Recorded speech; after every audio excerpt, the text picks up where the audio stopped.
Hello दोस्तों, welcome to mathematics easy way. मैं Pawan sir आप सभी का एक बार फिर से स्वागत करता हूँ। तो इस समय चल रहा है आरआरबी एनटीपीसी के एग्जाम और उस एग्जाम से में पूछे जा रहे हैं बहुत ही बढ़िया बढ़िया प्रश्न। और आप जैसा कि जानते हैं कि उसमें जो मैथ्स के सम्स पूछे जाते हैं यानी कि मैथ्स वाले जो प्रॉब्लम्स होते हैं उन प्रॉब्लम्स का मैं आपको एनालिसिस आप तक पहुंचाने की कोशिश कर रहा हूं।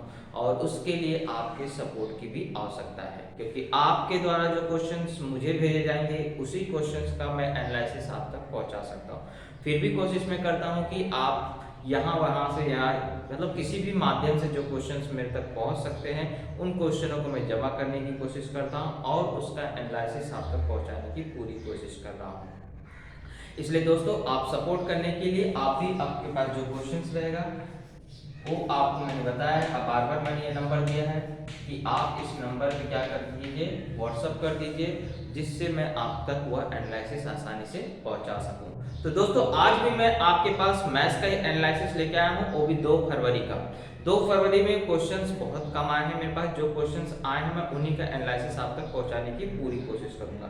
ओके, तो इसमें शिफ्ट 1 के भी सम्स हो सकते हैं और शिफ्ट 2 के भी सम्स हो सकते हैं क्योंकि उसमें कुछ मेंशन नहीं किया गया था, जिसकी वजह से आपको मैंने सम्स सिर्फ इकट्ठा किया है। उसमें आंकड़े भी थोड़े बहुत जानते हो आप, चेंजेस होते हैं, लेकिन जो सम्स पूछे जाते हैं, जो कॉन्सेप्ट आपको वहाँ यूज करना है वो आपको सिर्फ समझना है। ओके दोस्तों, तो आगे बढ़ने से पहले मैं यही कहूँगा, अगर आप इस चैनल पर नए हैं तो दोस्त सब्सक्राइब कर लीजिए क्योंकि आपको कॉम्पिटिटिव एग्जाम्स के जो आपको मैथ्स के प्रॉब्लम्स होते हैं वो मैथ्स के प्रॉब्लम्स इस चैनल पे जरूर सॉल्व कराए जाएंगे। ओके दोस्तों, तो चलिए बढ़ते हैं, आज का एनालिसिस स्टार्ट करते हैं क्वेश्चन नंबर फर्स्ट से।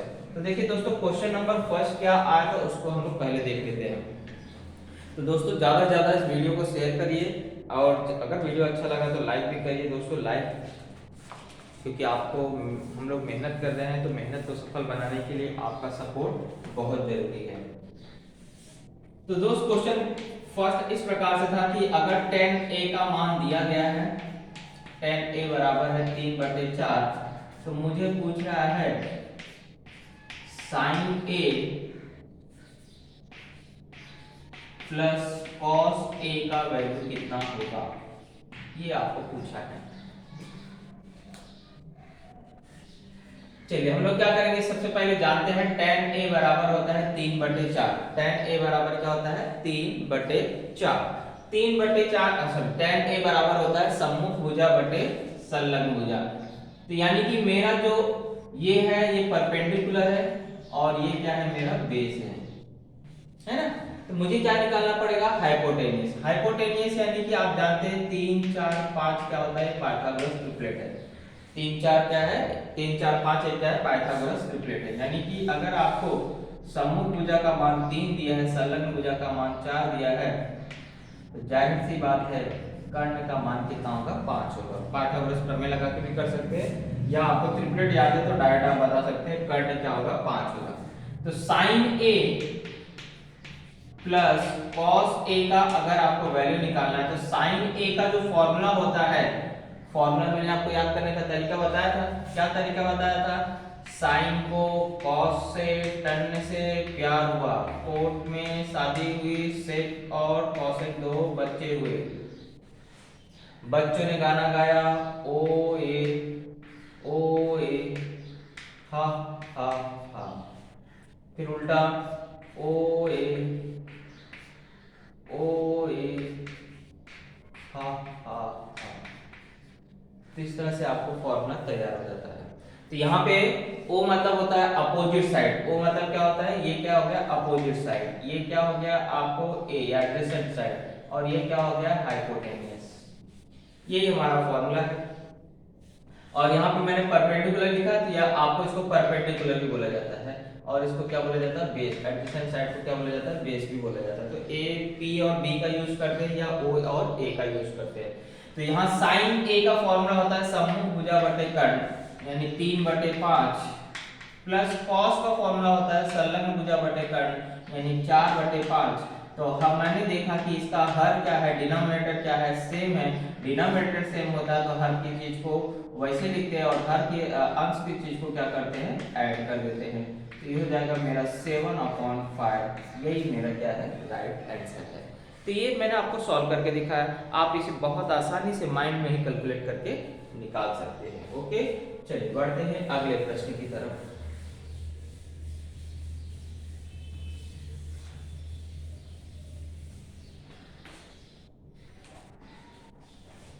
अगला प्रश्न बोल रहा है कि दो संख्याओं का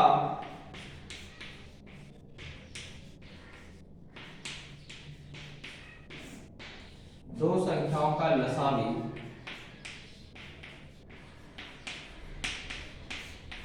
1820 है तथा मसावी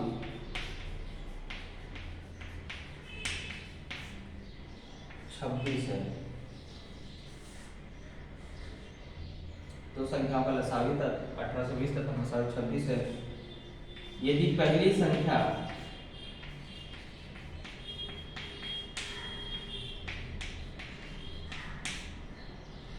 130 हो तो दूसरी संख्या ज्ञात करना है।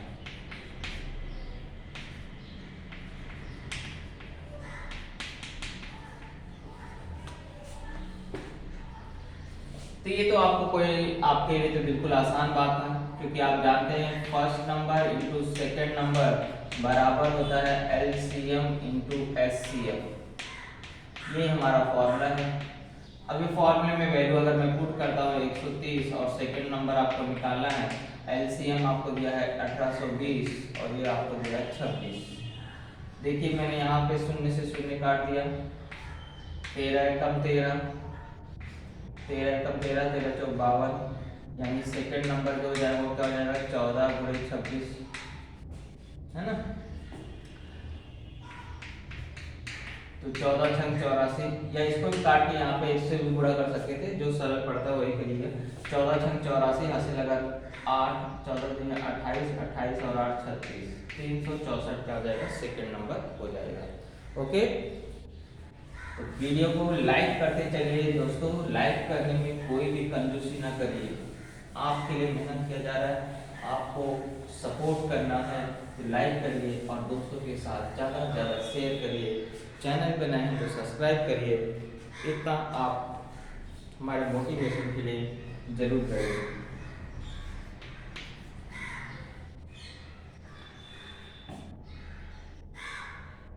तो बोल रहा है कि एक विद्यालय में 70% लड़कियां हैं।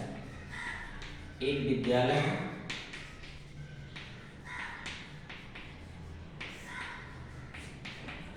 इसमें 70% क्या है, लड़कियां हैं।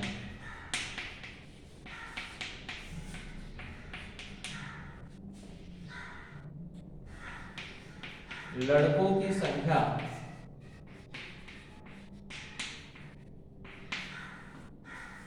510 हो तो स्कूल में कितने विद्यार्थी हैं? स्कूल में कुल कितने विद्यार्थी हैं?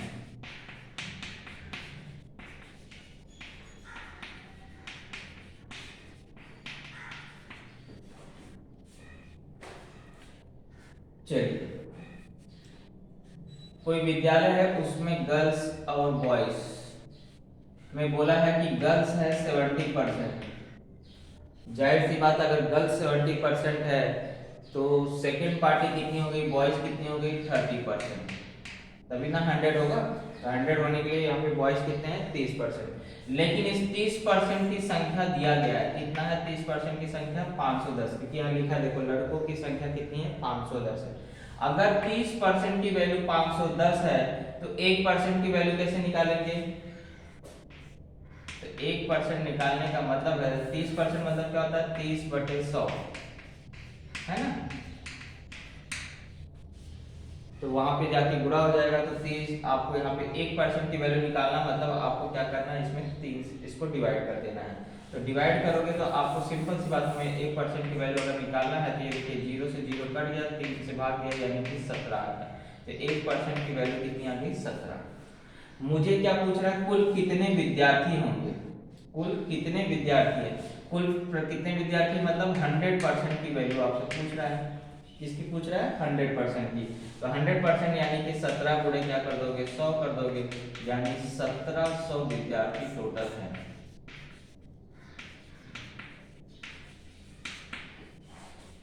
ओके, तो यही हमारा क्या हो जाएगा? आंसर हो जाएगा।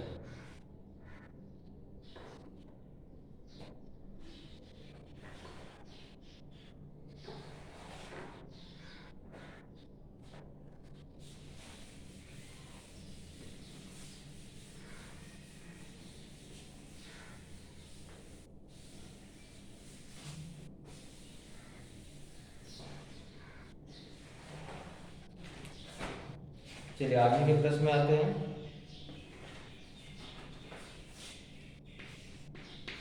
क्वेश्चन बोला है यदि 3 खिलौने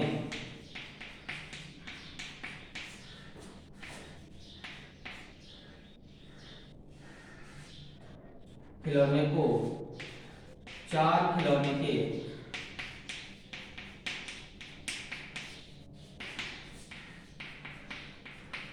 लागत मूल्य पर बेचा जाए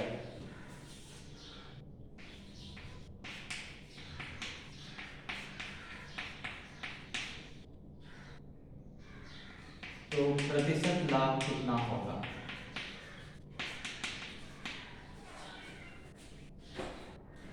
तो दोस्तों यहाँ सिंपल सी बात बोल रहा है कि अगर 3 खिलौने को वो क्या कर रहा है? बेच रहा है। 3 खिलौने को क्या कर रहा है? बेच रहा है। कितने के? 4 खिलौने पे जितना उसने खर्च किया था। कहने का मतलब है कि आपको यहाँ प्रश्न मान लीजिए उसने 4 खिलौना खरीदा था 50 रुपए में, तो इसी मूल्य पे 50 रुपए पे वो क्या कर रहा है? सिर्फ 3 खिलौना बेच रहा है। 50 रुपए पे क्या कर रहा है? उसे 3 खिलौना बेच रहा है। इसका मतलब उसको प्रॉफिट हो रहा है, क्योंकि 4 खिलौना खरीदा था 50 रुपए में और 3 ही खिलौना वो क्या कर रहा है? 50 रुपए में बेच दे रहा है। इसका मतलब एक खिलौने का उसको क्या हो रहा है? फायदा हो रहा है। तो वही आपको प्रतिशत लाभ यहाँ पे पूछा है। तो बोला है 3 खिलौने को 4 खिलौने के लागत मूल्य पे बेच रहा है, यानी कि बोल रहा है 3 खिलौने का जो सेलिंग प्राइस है वो बराबर है 4 खिलौने के सीपी के बराबर है। यानी कि 3 खिलौने का जो विक्रय मूल्य है वह किसके बराबर आ रहा है? 4 खिलौने के क्रय मूल्य के बराबर है। तो इसको हम लोग रेशियो फॉर्म में जब चेंज करेंगे तो एसपी बटे में सीपी बराबर हो जाएगा 4/3। तो यहाँ पे प्रॉफिट कितने का हो रहा है? 1 का प्रॉफिट हो रहा है। 1 का प्रॉफिट हो रहा है तो मुझे प्रतिशत लाभ ज्ञात करना है। तो प्रतिशत लाभ बराबर क्या हो जाएगा? आपको 1 का प्रॉफिट हो रहा है किसके रिस्पेक्ट में? सीपी कितना है? 3 गुणे 100 कर दीजिए, तो 100/3 यानी 33 सही 1/3% का क्या हो रहा है? प्रॉफिट हो रहा है। ओके, तो यही हमारा क्या हो जाएगा? आंसर हो जाएगा। चलिए आगे बढ़ते हैं।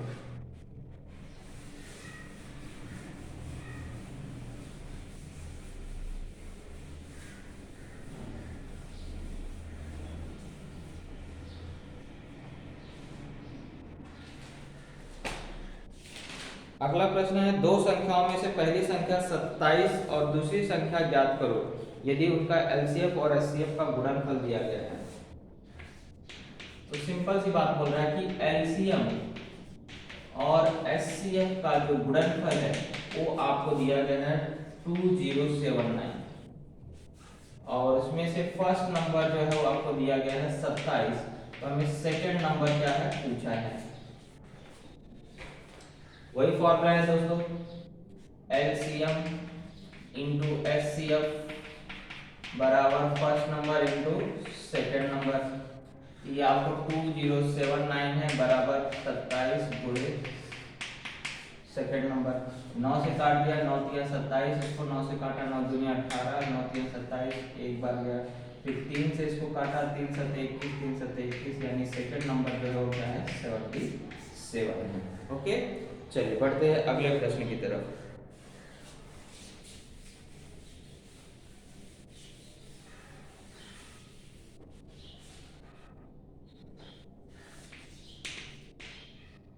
क्वेश्चन नंबर कौन सा चल रहा है देख लीजिएगा। cos theta plus sec theta का वैल्यू दिया गया करनी 3, cos theta plus sec theta बराबर दिया है करनी 3। तो हमें पूछ रहा है cos cube theta plus sec cube theta की वैल्यू कितनी होगी। दोस्तों इस प्रकार का प्रश्न एक बार और आ चुका है।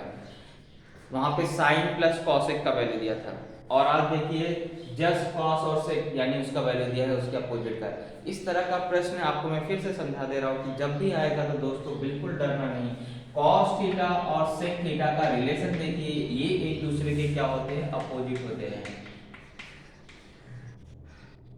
Cos theta into sec theta का वैल्यू हमेशा क्या होता है, एक होता है, तो इनका मल्टीप्लिकेशन करने पे, यानी कि सेक थीटा क्या है, कॉसेक थीटा का उल्टा होता है। सॉरी, सेक थीटा जो है कॉस थीटा का क्या होता है, उल्टा होता है, अपोजिट होता है, रेसिप्रोकल होता है। तो ऐसे प्रश्न को मैं ऐसा चेंज कर सकता हूँ, मैं लिख सकता हूँ कॉस थीटा प्लस ये हो जाएगा 1 कॉस थीटा का वैल्यू कितना है, करनी 3 है। तो मुझे क्या करना है, cos cube theta plus 1 cos cube theta का वैल्यू हमें निकालना है। तो दोस्तों आपने अलजेब्रा में पढ़ा था कि x प्लस 1/x, ये क्या है, x प्लस 1/x ही है ना, और इसका वैल्यू कितना दिया है, करनी 3 दिया है, और आपसे पूछ रहा है x cube plus 1/x cube का वैल्यू कितना होगा। cos थीटा और इसको भूल जाइए थोड़ी देर के लिए। देखिए आपको ये क्या, अगर x मैंने माना तो ये क्या हो गया, x प्लस 1/x कितना दिया है, करनी थी, तो मुझे क्या करना है, x cube plus 1/x cube का वैल्यू क्या करना है, फाइंड आउट करना है। तो इसका मतलब है सिंपल सा हमें क्या करना है, फॉर्मूला लगा देना है। इसका फॉर्मूला क्या होता है, जो भी नंबर है उसका घन माइनस 3 गुणे नंबर, ये मेरा फॉर्मूला होता है। तो इसका मतलब यहाँ पे अगर इसकी वैल्यू करनी 3 है तो करनी 3 का मुझे क्या करना है, घन माइनस 3 गुणे करनी 3। जब मैंने इसको सॉल्व किया तो उत्तर कितना आ जाएगा, 0। तो देखिए यहाँ पे आपको cos cube theta plus 1 cos cube theta का वैल्यू निकालना है, यानी करनी 3 का घन माइनस 3 गुणे करनी 3।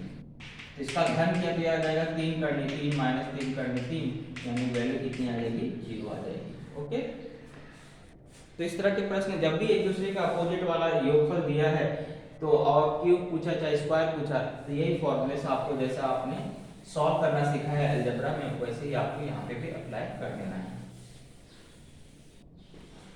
चलिए बढ़ते हैं अगले प्रश्न पे।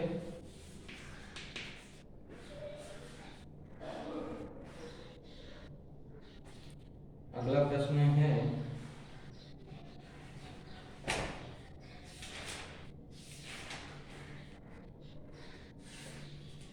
बहुत ही अच्छा प्रश्न है। x का 32% का 40% का 60% बराबर 384, तो x की वैल्यू क्या होगी। इस तरह का प्रश्न भी बहुत बार आपने देखा है। x का 32% मतलब 32/100, 40% मतलब 40/100, 60% मतलब 60/100 बराबर कितना है, 384। अब देखिए सॉल्व कैसे करेंगे, ये शून्य से कट गया, ये शून्य से कट गया, है ना, और 4 इसको डिवाइड करके दिया 25 बार में। फिर देखिए ये 32 के पहाड़े से कट जा रहा है, 32 एक कम 32 बचेगा कितना, 6, 64 हो गया, 32 दूनी 64, है ना। इसके बाद यहाँ 6 से 12 कट जा रहा है, तो यहाँ ऊपर सब कट गए, यानी x बराबर क्या बचा, 25 दूनी 50 और 100 का गुणा किया तो कितना मिलेगा, 5000। x की वैल्यू 5000 आ जाती है।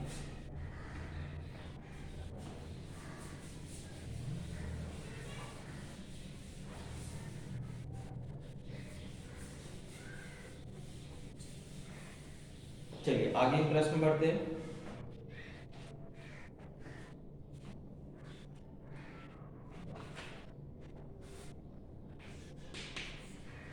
क्वेश्चन क्या बोल रहा है दोस्तों, चित्र के माध्यम से मैं समझाता हूं कि एक 28 मीटर भुजा वाला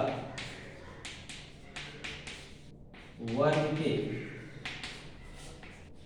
मध्य बिंदुओं से खींचे गए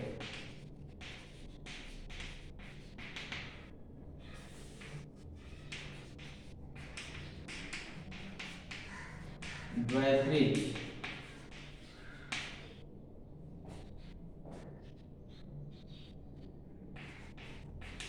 से बने आंतरिक भाग का क्षेत्रफल ज्ञात करो।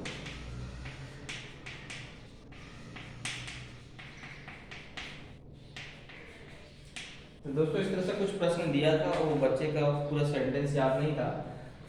यानी कहने का मतलब वो क्या था कि एक वर्ग है और इस वर्ग का मान लीजिए नाम आपने ए बी सी डी रख दिया और हर एक का इसका क्या है, एक मध्य बिंदु है। तो क्या किया इसने, एक द्वैत्रिज ऐसा खींच दिया, ऐसा चाप घुमा दिया, दूसरा द्वैत्रिज ऐसा घुमा दिया, यानी इसको केंद्र मान करके ऐसा क्या करते जा रहे, द्वैत्रिज खींचते जा रहे हैं। तो एक ऐसा आ गया और चौथा वाला ऐसा आ गया। इस तरह से चार द्वैत्रिज यानी कि मध्य बिंदु है। भुजा टोटल कितनी है, 28 है और ये मध्य बिंदु, इसका मतलब है कि ये भुजा का मान कितना हो गया, 14। सब जगह 14 14 हो जाएगा, ये भी 14, ये भी 14, ये भी 14, ये भी 14, ये भी 14, ये भी 14। इस तरह से 14 14 सबकी वैल्यू क्या हो जाएगी, आ जाएगी। तो आपको पूछा है ये द्वैत्रिज है, ये भी द्वैत्रिज है, ये भी द्वैत्रिज है, तो इन द्वैत्रिज के आंतरिक भाग पर यहाँ जो आपको बन रहा है इस भाग का क्या करना है, आपको क्षेत्रफल ज्ञात करना है। ओके, तो एकदम सिंपल सी बात है दोस्त। जब भी इस तरह का प्रश्न आता है तो आप जानते हैं कि जो बड़ी आकृति होती है, बड़ी आकृति यहाँ पे कौन है, वर्ग, उस वर्ग के अंदर आपको पूरा कलर नहीं किया गया है, उस वर्ग के अंदर पूरा कलर नहीं किया गया। किसको कलर नहीं किया गया है या मैंने छायांकित नहीं किया है, तो आपको ये देखिए, ये एक द्वैत्रिज है, ये दूसरा द्वैत्रिज है, ये तीसरा द्वैत्रिज है और चौथा द्वैत्रिज, मतलब पूरे वर्ग के अंदर ये द्वैत्रिज को रंगा नहीं गया है, बाकी भाग को रंगा गया है। इसका मतलब है कि अगर मैं पूरे वर्ग के क्षेत्रफल में से ये चार द्वैत्रिज का क्षेत्रफल घटा दूंगा तो क्या आएगा, छायांकित भाग का क्षेत्रफल आएगा। तो इसका मतलब मुझे इसका क्या करना है, वर्ग के क्षेत्रफल में से चार द्वैत्रिज का क्षेत्रफल निकाल देना है। तो वर्ग का क्षेत्रफल यानी कि आपको मैं बोलूँ अगर छायांकित भाग का क्षेत्रफल अगर मुझे ज्ञात करना है तो मुझे क्या करना है, वर्ग का क्षेत्रफल माइनस कर देना उसमें चार द्वैत्रिज का क्षेत्रफल,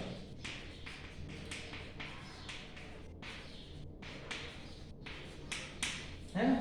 अब मुझे क्या करना है, यहाँ पे आप जानते हैं वर्ग की प्रत्येक कोण का माप 90 होता ही है और वर्ग का क्षेत्रफल का सूत्र क्या होता है, भुजा का वर्ग, भुजा का वर्ग यानी कि 28 का वर्ग माइनस 4 गुणे द्वैत्रिज का क्षेत्रफल, द्वैत्रिज का क्षेत्रफल का सूत्र क्या होता है दोस्तों, थीटा बटे 360 गुणे पाई आर स्क्वायर, ये हमारा सूत्र होता है। बाई चांस अगर आप सूत्र नहीं आते तो आप देखें यहाँ कोण 90 अंश, यहाँ 90 अंश है, यहाँ 90 अंश है, यहाँ 90 अंश है और 90 अंश मतलब होता है वृत्त का 1/4। 90 अंश मतलब क्या होता है, वृत्त का 1/4, क्योंकि 360 का वो क्या है, 1/4 भाग है, तो इसलिए 1/4 भाग यहाँ 4/4 भाग इस तरह से मिल जाएंगे तो क्या बन जाएगा, एक वृत्त बन जाएगा और वृत्त का क्षेत्रफल यानी कि हमें क्या करना है, ज्ञात करना है। लेकिन अगर आपको वैसा नहीं समझता तो मैं देखो यहाँ द्वैत्रिज का क्षेत्रफल ही लिखा हूँ, तो 4 गुणे 90 बटे 360 गुणे 22 बटे 7 गुणे आर स्क्वायर, आर का वैल्यू कितना होगा, देखो ये मध्य बिंदु से मिल रहा है, मध्य बिंदु से मिल रहा है तो यहाँ मैंने आपको बताया ये भी 14 हो जाएगा, ये भी 14, यानी त्रिज्या कितनी होगी, 14 हो गई। अब इसी को सॉल्व कर लीजिए, देखिए शून्य से शून्य कट गया, 9 एकम 9, 9 चौक 36, 4 से 4 कट गया, 7 दूनी 7 दूनी 14, यानी कि क्या बच रहा है, 22 गुणे 2, है ना, pi r square, sorry r square यानी 14 कितनी बार यहाँ जाएगा, 2 बार जाएगा। चलिए अब कर लेते थे 28 का क्या हो गया, ये यहाँ पे वर्ग माइनस क्या बचा 22 गुणे 28, तो सिंपल सी बात है 28 क्या आ रहा है, कॉमन आ रहा है, 28 को मैंने जो कॉमन ले लिया तो एक 28 यहाँ बचा, ये 22 यहाँ बचा, 28 में से 22 जाता तो कितना बचता है, तो 28 में 22 गया 6, यानी कि 6 का मुझे पूरा कर देना, 6 8 48, 6 दूनी 12 4 16, 168 मीटर स्क्वायर, यही आपका क्या होगा, आंसर हो जाएगा। ओके दोस्तों, तो सिंपल सी बात है, वर्ग का क्षेत्रफल में से ये वृत्त का क्षेत्रफल माइनस कर देगा, क्योंकि चार द्वैत्रिज मिलकर क्या बन जाता है, एक वृत्त बन जाता है। तो आप डायरेक्ट इसको नहीं हल करते थे, इतना हल करते थे तो भी आपका उत्तर, क्योंकि आपको देखो कट पीट के आपको 1 हो गया, तो इतना आप रखते तो भी आपका आंसर आ जाता था। ओके, चलिए बढ़ते हैं अगले प्रश्न की तरफ।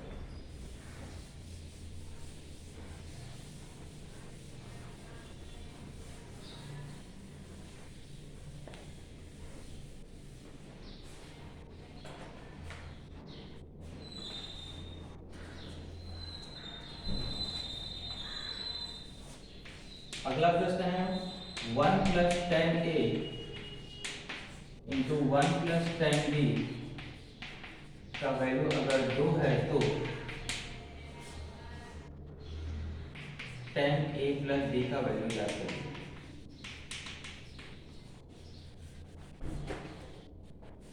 तो यहाँ दोस्तों आप क्या करेंगे, एज्यूम कर लेते हैं, थीटा एज्यूम करके देखते हैं कि क्या कंडीशन किस थीटा पे कंडीशन लागू होती है। तो अगर मैं यहाँ पे ए को एज्यूम करता हूँ, तो एज्यूम ऐसा करना है, सोच समझ के करना है। देखिए इन दोनों का गुणा करने पे क्या आ रहा है, 2 आ रहा है, और यहाँ पे एक पहले से ही है, यानी कि एक में कोई भी नंबर ऐड करोगे, एक में कोई भी नंबर ऐड करोगे तो क्या होगा, वो बढ़ेगा। तो अगर कोई एक से ज्यादा नंबर से गुणा करोगे दूसरे ज्यादा नंबर में, तो वैल्यू क्या हो जाएगी, 2 से ज्यादा हो जाएगी। इसका मतलब है कि मुझे क्या करना है, यहाँ पे किसी एक की वैल्यू को 1 लाना है और किसी एक की वैल्यू को क्या करना है, 2 लाना है। तो ऐसा कब होता है, जब एक थीटा क्या हो आपको 45 टाइम्स हो और दूसरा थीटा क्या हो 0 हो, तो ये कंडीशन सेटिस्फाई कर सकती है। देखिए जैसे आपको मैंने अगर ए को मान लिया 45 और बी को मैंने मान लिया 0, तो क्या कंडीशन होगा, 1 प्लस 10 45, 10 45 का वैल्यू होता है 1 इंटू 1 प्लस 10 बी, 10 0 का वैल्यू होता है 0, है ना। तो इसका मतलब ये 2 इंटू 1 यानी कि 2 आ रहा है, यानी सेटिस्फाई कर रहा है। यानी कि मैं यहाँ पे बोल सकता हूँ कि ए 45 है और बी क्या है, 0 है। तो 10 45 प्लस 0 यानी कि 10 45 की वैल्यू निकालना, और 10 45 की वैल्यू क्या होती है, 1 होती है। तो इस तरह से आप इसको क्या करेंगे, सॉल्व करने के बजाय इसको आप थोड़ा सा दिमाग लगा करके कैलकुलेट कर सकते हैं। चलिए अगले प्रश्न में चलते हैं।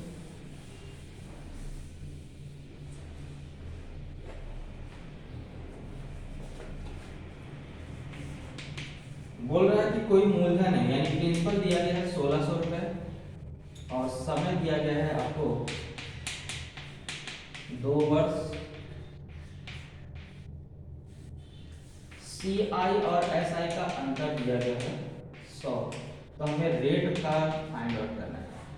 इस तरह का प्रश्न आपको कई बार कराया गया, इसके लिए आपको दोस्तों एक बताया गया था फॉर्मूला याद रखिए इसको, सी आई माइनस एस आई जब भी दिया हो तो फॉर्मूला क्या है, रेट फाइंड आउट करने का, प्रिंसिपल गुणे आर स्क्वायर या आर बटे 100 का वर्ग, ये हमारा फॉर्मूला है, इसको याद रखिए हमेशा। ओके, तो इसका अंतर क्या दिया 100, यहाँ पे पी की वैल्यू क्या हो जाएगी 1600 और यहाँ पे आर स्क्वायर आपको फाइंड आउट करना है, बटे में 100 यानी 2 बार लिख लीजिए, ये क्या हो गया कट गया, और ये यहाँ पे आके गुणा हो गया, 100 गुणे 100 बटे में यहाँ पे 16 आ गया बराबर आर स्क्वायर यानी वर्गमूल ज्ञात करिए। तो वर्गमूल जब ज्ञात करेंगे, देखो 100 गुणे 100 2 बार है, यानी कि एक बार लिखा जाएगा, और बटे में 16 का वर्गमूल क्या होता है 4, तो मैंने डिवाइड कर लिया, यानी 25% का हो जाएगा, रेट ऑफ इंटरेस्ट हो जाएगा। ओके, तो इस तरह से आसानी से इसको क्या कर सकते हैं, सॉल्व कर सकते हैं।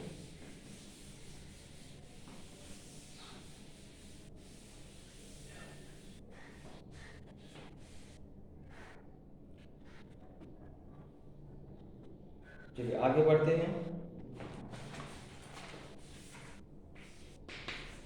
बोला एक व्यक्ति एक साइकिल 4600 रुपए में खरीदी, एक व्यक्ति है एक साइकिल को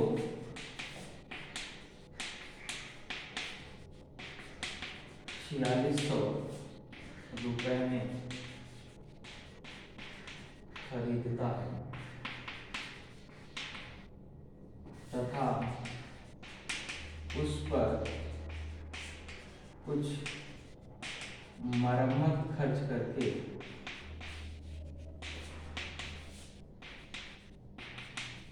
उसे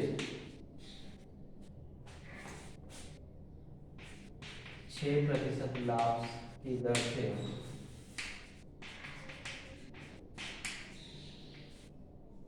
5300 में बेच देता है। कितना 5300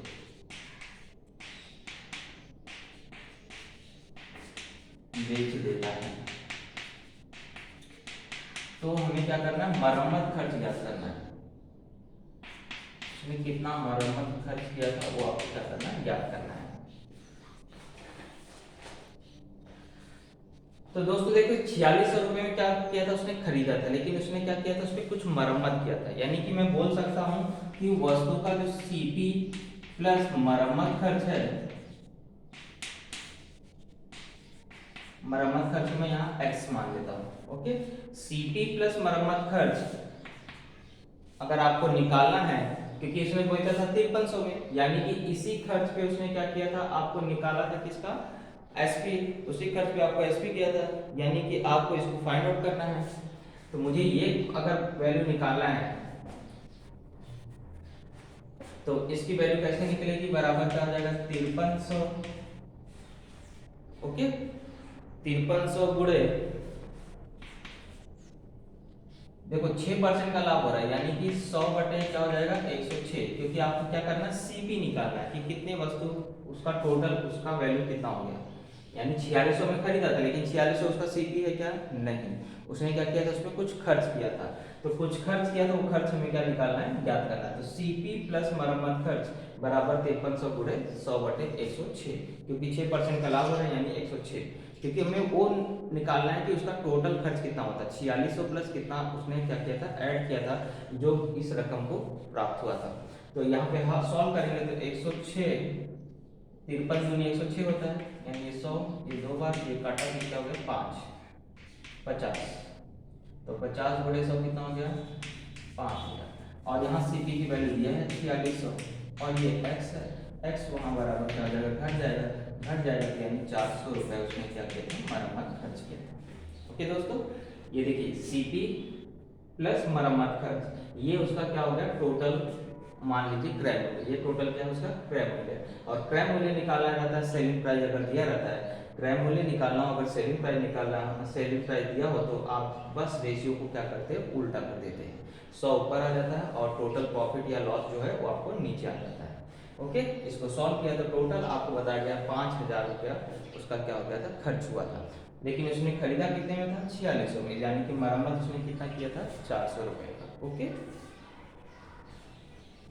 चलिए बढ़ते हैं अगले क्वेश्चन।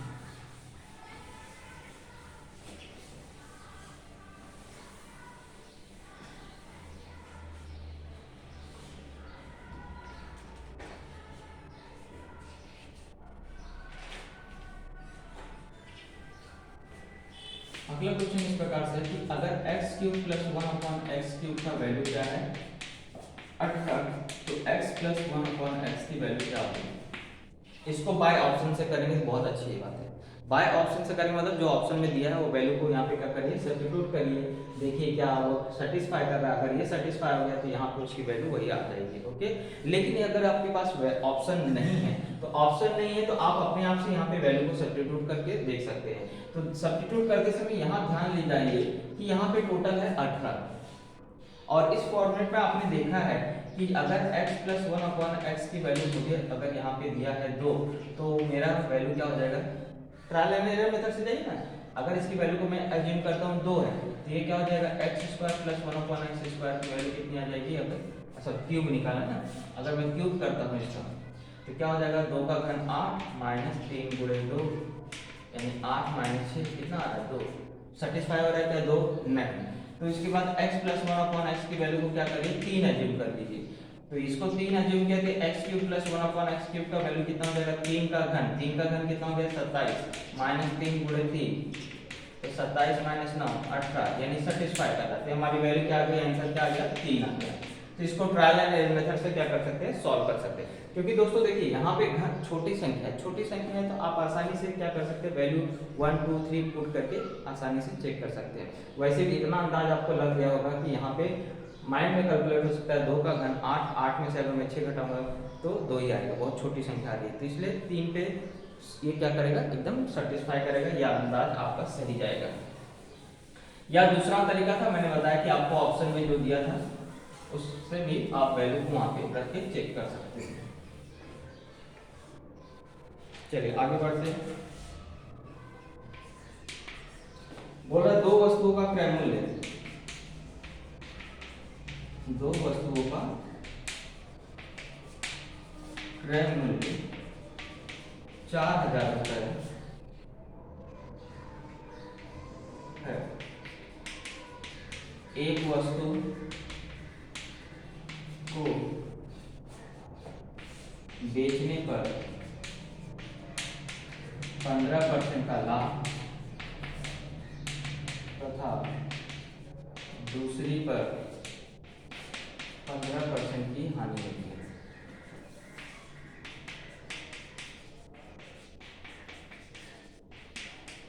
यदि दोनों का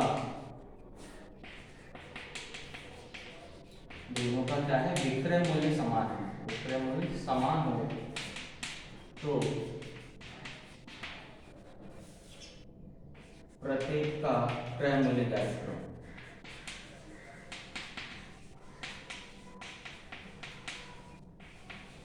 यानी कि प्रत्येक वस्तु का क्रय मूल्य क्या होगा, यह आपको याद करना है।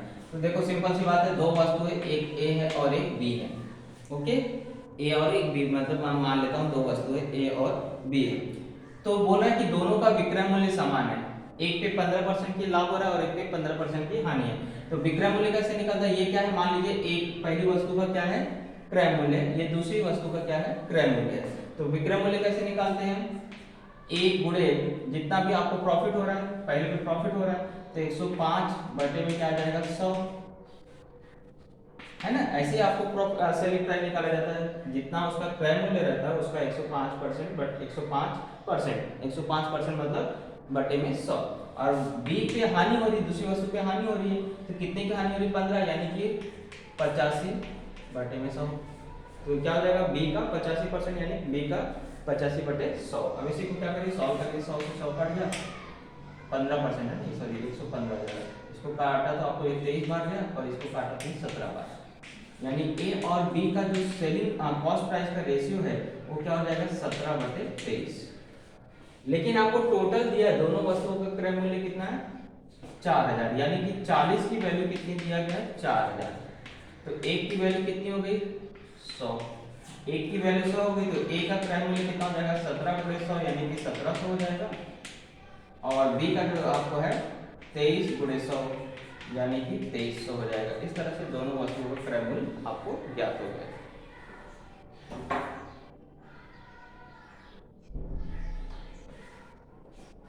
चलिए आगे सवाल देखते हैं।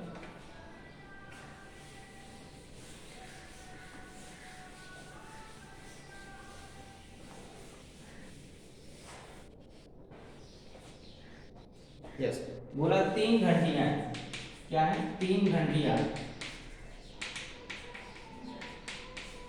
क्रमशः 18 सेकेंड, 36 सेकेंड और 9 सेकेंड पे बजती हैं। तो तीनों घंटियां एक साथ कब बजेगी, तीनों घंटियां एक साथ कब बजेगी। तो ऐसे सवाल में आप बहुत अच्छी तरह जानते हो, कई बार आपको कराया गया है कि इसका क्या निकालना पड़ता है, एलसीएम निकालना पड़ता है। तो 18, 36, 9 का क्या करोगे, एलसीएम निकालोगे। तो आप देखो 9 से 36 डिवाइड हो जाता है, 18 से भी 36 डिवाइड हो जाता है, यानी कि एलसीएम क्या हो गया, 36 सेकेंड। यानी कि आपको तीनों घंटियां एक साथ कब बजेगी, 36 सेकेंड पे बजेगी। ओके, चलिए आगे का प्रश्न देखते हैं।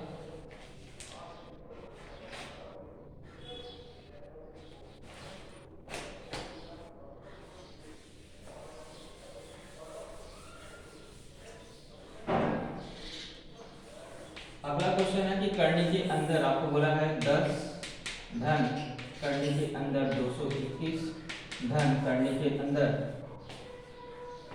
12 धन करनी के अंदर 16 की वैल्यू कितनी होगी। एकदम सिंपल सी बात है, पहले देखो 16 का वर्गमूल क्या आ गया, 4, 12 4 कितना हो गया, 16। तो 16 का वर्गमूल फिर से क्या हो जाएगा, 4 आ जाएगा, यानी 221 + 4 यानी कितना हो गया, 225। 225 का वर्गमूल क्या हो गया, 15, यानी कि 10 धन 15। तो 10 धन 15 कितना होता है, 25। 25 का वर्गमूल क्या हो जाएगा, 5 आ जाएगा। इसका आंसर क्या आ जाएगा, 5। ये 4 है, 12 4 कितना हो जाएगा, 16। 16 का वर्गमूल क्या आया, 4।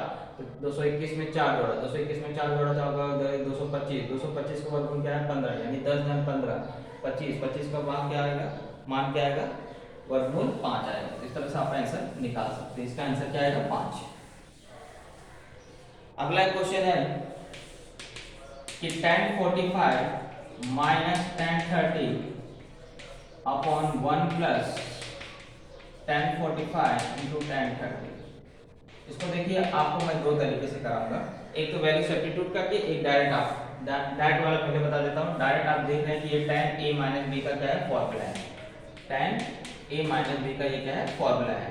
यानी tan 45 माइनस 30 तो tan 15, और tan 15 का वैल्यू आपको मैंने बोला था याद करके रखिए, करनी 3 माइनस 1 बटे में करनी 3 प्लस 1। ओके, अगर ये ऑप्शन में नहीं रहा तो दोस्तों एक चीज याद रखिए, अगर ये ऑप्शन में नहीं है इसका मतलब इसका परमेयीकरण करना है। तो ऑप्शन के हिसाब से चेक करिएगा कि अगर यही वैल्यू है तो इसका मतलब आपको यहीं पे रुक जाना है। अगर ये वैल्यू नहीं आ रही है तो इसका परमेयीकरण करोगे तो क्या होगा, रेशनलाइज जब करोगे तो करनी 3 माइनस 1 का यहाँ ऊपर नीचे गुणा हो जाएगा। अगर मैं बता रहा हूँ कि अगर इसके आगे वैल्यू नहीं मिल रहा है, ये हो जाएगा होल स्क्वायर, इसका 3 का होल स्क्वायर, क्या हो जाएगा इसका होल स्क्वायर, कर 3 धन 1 धन 2 करनी 3, और यहाँ पे 2 आ जाएगा। तो 4 धन 2 करनी 3 बटे में 2, 2 कॉमन ले लिया, 2 से डिवाइड कर लिया, तो 2 धन करनी 3 आपका क्या हो जाएगा, आंसर हो जाएगा, सॉरी माइनस। ओके, ये भी आंसर हो सकता है और ये भी आंसर हो सकता है। ओके, ये हुआ हमारा शॉर्टकट तरीका। दूसरा तरीका क्या है, इसमें वैल्यू सब्स्टिट्यूट कर दीजिए। tan 45 का 1 और ये होता है 1/√3, ये होता है 1 प्लस 45 का 1 इंटू tan 30 यानी 1/√3। ये हो गया √3 का मल्टीप्लाई हुआ तो √3 माइनस 1/√3 बटे में √3, क्योंकि यहाँ √3 बचा 1/√3, यहाँ मल्टीप्लाई हुआ तो √3 प्लस 1/√3, √3 कर दिया यानी करनी 3 माइनस 1 बटे में करनी 3 प्लस 1। ओके, मैं बोलूँगा इसी मेथड से करिए क्योंकि इसकी वैल्यू आपको याद है। हो सकता है आपको tan 15 की वैल्यू याद ना हो। ओके, बाकी का प्रोसेस अगर इसके आगे करना है तो इसके आगे ऐसे जैसे मैंने आपको बताया वही आपको यहाँ पे अप्लाई करना है। चलिए आगे बढ़ते हैं।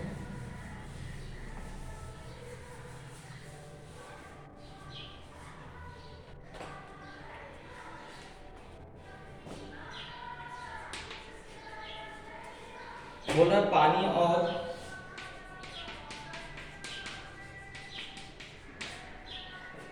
स्प्रिट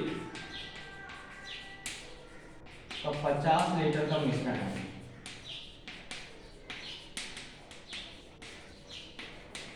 उसमें 20% स्प्रिट है।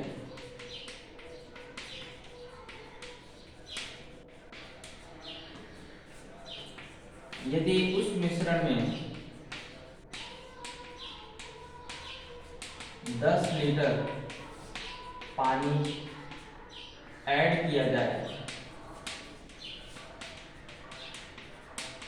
तो नए मिश्रण में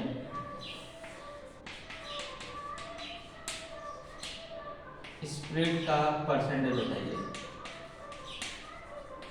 का प्रतिशत मान के काम होगा।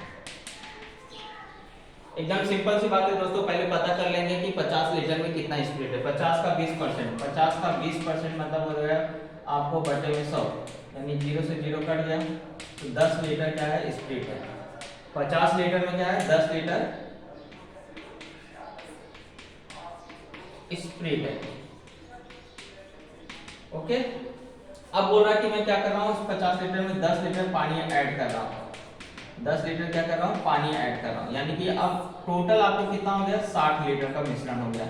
लेकिन क्या स्प्रिट बढ़ा, क्या स्प्रिट तो 10 लीटर ही है, यानी कि 60 लीटर में अब क्या है, 10 लीटर स्प्रिट है तो इसका परसेंटेज निकालना है। तो ये 100 हो गया, 100/6 यानी कि आप समझते हैं 16 सही 2/3%। यही आपका क्या हो जाएगा, आंसर हो जाएगा। Okay,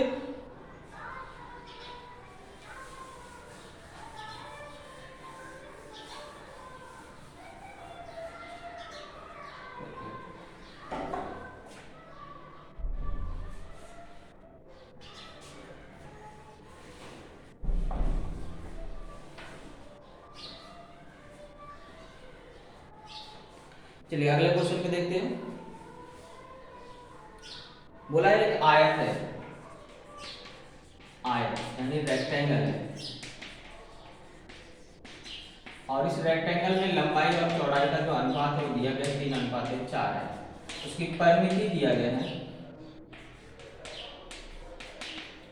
28 centimetre. तो हमें विकर्ण की लंबाई ज्ञात करना है।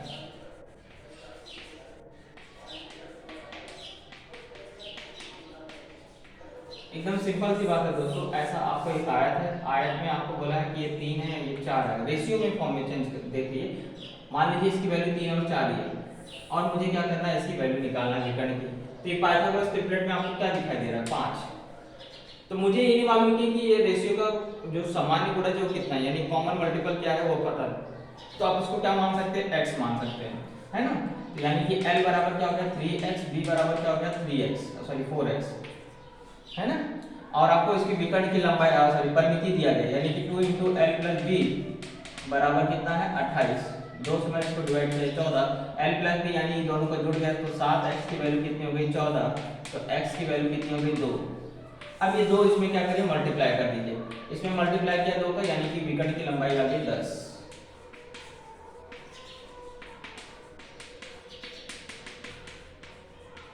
सेंटीमीटर। हर एक में अगर इसमें मल्टीप्लाई करेंगे तो 6 हो जाएगा हमें, लेकिन विकर्ण ज्ञात करना है तो विकर्ण की लंबाई कितनी हो जाएगी 5 दूनी 10 हो जाएगा। यही हमारा क्या हो जाएगा आंसर हो गया। ओके, या वैसे भी कर सकते थे, भुजा का मान 3 दूनी 6 हो जाएगा और वो 4 दूनी 8 हो गया, 6 का वर्ग 36, 8 का वर्ग 64, जोड़ा तो 100 हो गया, 100 किसका वर्ग है 10 का। तो ऐसे भी विकर्ण की लंबाई आप ज्ञात कर सकते थे।